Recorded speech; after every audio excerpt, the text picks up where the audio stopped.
and welcome into another edition of the North Star Takes podcast. I'm Bailey Policki. He's Jacob Liberta. If you're new to the channel and you're a Minnesota sports fan, please hit that subscribe button. And if you're a Minnesota Vikings fan and you're just totally fed up with everything that's going on with this team right now, click that like button as well. And yeah, today we're going to be talking Vikings. Usually we do like a weekly game preview before every single game, but it's kind of getting to the point where everything's getting repetitive. We talk about, how are they going to match up with this team? And they have a tough opponent. They're probably going to lose. And obviously we're frustrated with the coaching and the conservatism of this team. So rather than just getting into kind of the same repetitive thing every week, we're just going to kind of look ahead a little bit here. Certainly this team's not eliminated from the playoffs by any stretch, but the way it's going, it's just hard to imagine that this team can climb back. I mean, you have this little COVID outbreak that puts Dakota Dozier in the hospital. You have the Dalvin Cook situation, which just sounds ugly all the way around. It's just like it's always one thing after another with this team. So I guess, I don't know. What are your thoughts on all the – I mean, we don't have to dig too deep into it, but isn't it just incredible how whenever the Vikings are in the news, it's for all the wrong reasons? Yeah, this year just feels like when it rains, it pours. This has been one disaster after another, really. And certainly, you feel for a guy like Dakota Dozier, all jokes aside about his play, hopefully he recovers and gets out of the hospital in due time from this COVID he came down with. But then you got this Dalvin situation that sounds like a lot of he said, she said right now. So just got to wait and see what how that shakes out, because you don't really know until they do a full-on investigation. So Right. Not a whole lot to comment on yet. And then I would say just the fact that the coaching staff since day one this year has been in the hot seat. So they've been making all these fishy comments in the press conferences this season, basically to cover themselves for the most part, I would say. And so it's just like all these questionable things. You got, like, for instance, these press conferences, like Zim, for instance, him and Kirk kind of going back and forth with these comments about who has what control in these late game situations. And it's like nobody's really taking ownership of what's really going on and like how to establish better communication to improve in these spots that really is the places in the game that are losing it for us, and why we're sitting here at 3-5 instead of maybe vice versa at 5-3. I don't know. But I, like you said, though, just to sum it all up, I'd say, yeah, there's just been everything. Every time we get in the news this year, it's like you said, it's for all the wrong reasons. It's nothing's been good. And I guess I'd love to see a little bit of a turnaround. I'm done with this coaching staff. As far as the defense goes, I'm not too concerned.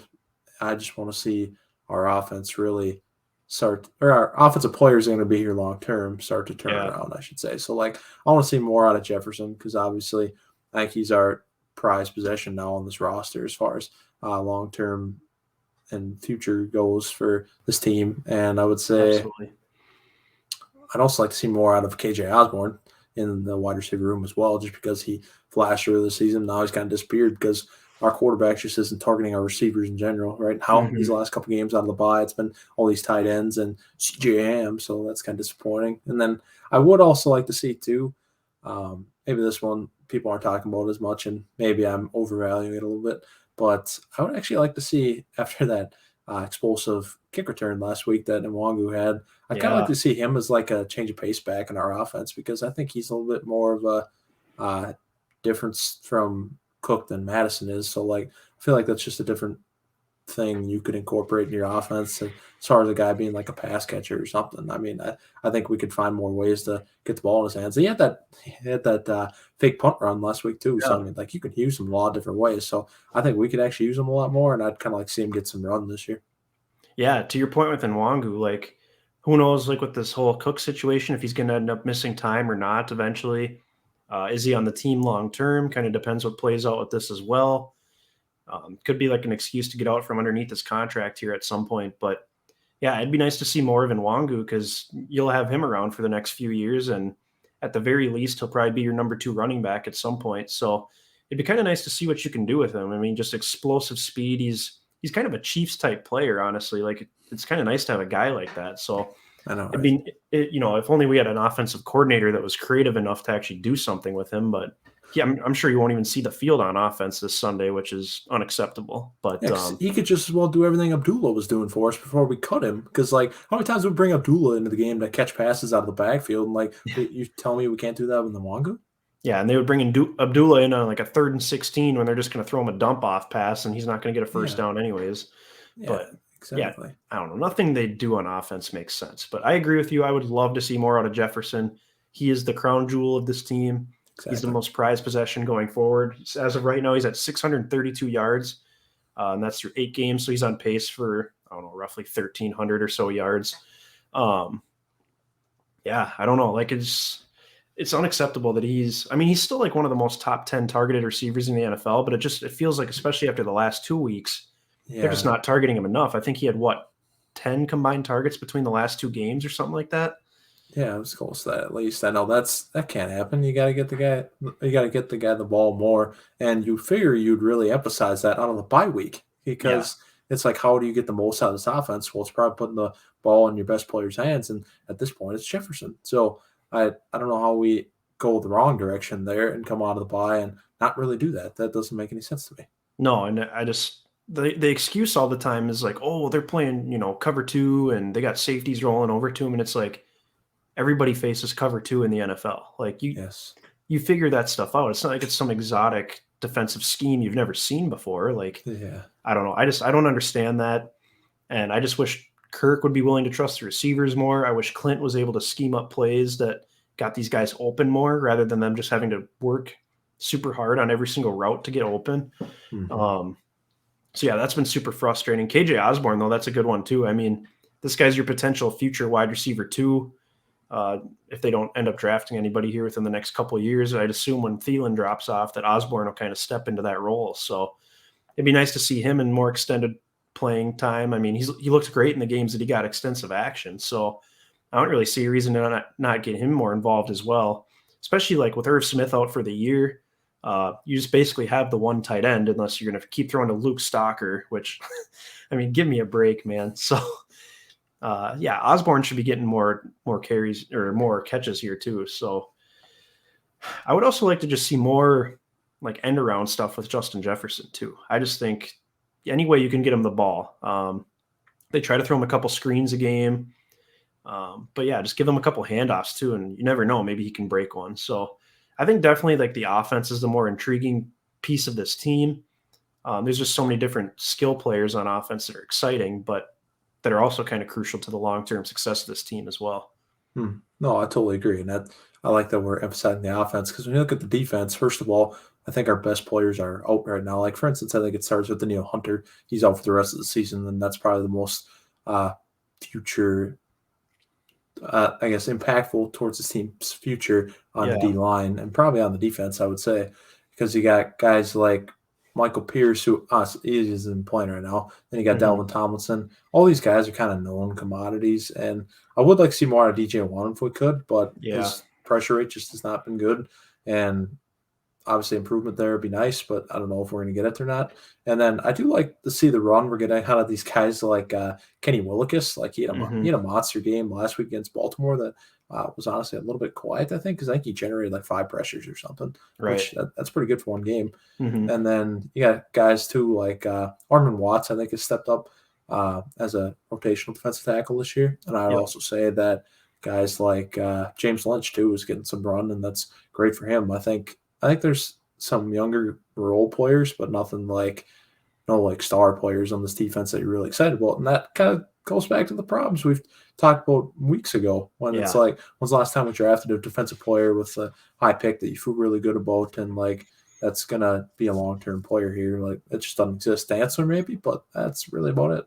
Yeah. And I would like to see more strides from Dantzler the second half of the season too, Yeah. just because it'd be nice to see him get a couple interceptions, show that his football IQ has stepped up a little bit, not get burned as much, not take silly penalties, stuff like that. I mean, he's Mhm. overall been pretty solid, I'd say. Like, you don't really see him getting in trouble a lot. It's usually Breland who's clowning on the other side of the field. But Yep. um, yeah, Dancer would be nice to see more from. I want to see more Cam Bynum too, Yeah. simply just because of the fact he had an incredible PFF grade. Granted, he had a great interception, but clearly he was playing good the rest of the game as well. So we're going to get to see him start again this week against the Chargers. I don't know. Maybe they have something there. I mean, if they decide not to bring Xavier Woods back, which I think would be unfortunate because I do like Xavier Woods. He's played very well. Mm-hmm. But it kind of makes you wonder about like the Harrison Smith contract too. Like I love Harrison Smith. You want that guy to be a Viking for his whole career, go in the Ring of Honor, go in the Hall of Fame, stuff like that. But to sign him to a 4-year deal when he's already in his 30s, the team's probably going to be rebuilding during that time. Like I don't know, it doesn't quite match up if they're going to be rebuilding. And then if you got Cam Bynum who can freaking play, then I mean I know it's just one game, but I don't know. I was pretty excited by what I saw from him. Yeah, for sure. And I think that's a great point you brought up about Harrison Smith. I think that 4-year extension he's a Spielman and Zimmer guy. So as long as they're here, they're plenty content with paying him that money and having him consistently in the lineup for us or starting at safety for us. And Yep. I think other coaching staffs who don't quite have like the what's the word I'm looking for? I would say Loyalty. the Homer ties, the loyalty. Yes, there we go. Loyalty to him. I think they could see this guy as like an aging safety that we're paying a ton of money and might want to dismiss of him. So I think as long as Zim and Spielman are here, I think they're cool with it. But if they're not, then yeah, Zim or Harris Smith his days could be numbered as a Viking. Yeah, and I guess lastly, I would like to see more out of the depth linebackers too. Yeah, Nick totally. Vigil was solid at the start of the season. We're not sure if Barr's playing this weekend or not at the time of recording this video, but you'll probably get to see more Vigil. But I don't know, like why is Ryan Connolly the next guy up? Like it should be a Troy Dye who was a 4th-round pick a year ago, or freaking Chaz Surratt who is 24 years old, was a 3rd-round pick, just a raw linebacker prospect. And this guy has literally played none. Like I don't even know if he's playing on special teams. I'm guessing he is, but I don't know. I never see him out there, so I don't know, man. Like that's a 3rd-round pick, and if this guy's not even close to playing as a backup in the NFL, like what are we doing here? I know. I really, really want to know what these rookies though. If Zim just gives them a hard time because they're rookies, like if you actually threw them in there to play, like they might actually be all right, but he just doesn't want to give them a chance in a year like this where his job is more on the line than it's ever been. And Yeah. I really wonder if he's kind of rookie shaming just a little bit. That's my conspiracy personally. I feel like there's no reason that you can honestly tell me that Blake Brandel is better than a guy like Wyatt Davis, for instance. Like I highly, highly doubt that. So I think this is a really stubborn coaching staff thing, and that's a huge problem to have that you can't like work your rookies into it because until this Baltimore game, really, we never really did that. Besides Christian Darrisaw, who we drafted as a plug and play guy, like 1st-round picks, you can't ignore that. Like you can't sit him on the bench. But like the rest of these guys, play them. I don't know, give them a chance because I'm kind of fed up with that because it's like it's all these things that I am beginning to question with coaching staff among many others. It's just, I can't even. I got no words for it because I'm just kind of sick of that. What I think is the mentality in that locker room where it's like, oh, we're not playing these rookies. They don't have like high enough status because I feel like he went through last year where he was forced, like his hand was forced to play rookies and it didn't go well enough for him. So he's like, never again. So it's like, no, that's not how this works. No. You got to give guys a chance. Like, for instance, Davis, like, put him in the game. That's like, Ole Udo goes down. You truly believe Blake Brandel's better? No, Well, better not. Here's my question. If maybe there's a disconnect between Zimmer and Spielman, I don't know. But Spielman is always collecting all these draft picks. Yeah. If you want a ton of draft picks, you need guys to play right away. Like if you're picking 15 guys, you can't sit 14 of them. Come on. Like that's insane. Like that's ludicrous. And so I don't know if that's a disconnect between Zimmer and Spielman or like if these guys they're drafting just truly aren't that good. But like, yeah, you can't tell me Wyatt Davis is worse than Blake Brandel as a plug-in option at right guard. And I'm honestly convinced Davis is probably better than Ole Udo because Udo is naturally a tackle. He probably shouldn't be playing guard. He's done okay pass protection wise, but on our 4-tackle offensive line. Yeah, exactly. And then you got Garrett Bradbury, undersized center. So I don't know. Hopefully, I don't know. I think Bradbury's back. I don't really know. I think he's practicing, but sweet. I think Mason Cole should just be the center. Honestly, just give him some run, see what he looks like, because you're gonna need a center next year. Last week, yeah. Why not? Yeah. So I don't know. You would think like when you're 3-5 and nothing's going well, you'd just start trying other stuff. But it seems like Zimmer is completely stuck in his ways when it comes to some of this, and that's why it would be nice to know like if, God forbid, if Kirk Cousins got COVID and had to miss a game or two, like, would they play Sean Mannion, or would they actually just say, you know what, we got to see what we have in Kellen Mond? Because Spielman's been at some of these college games where with these college quarterbacks that are going into the draft, expected to be first-round picks.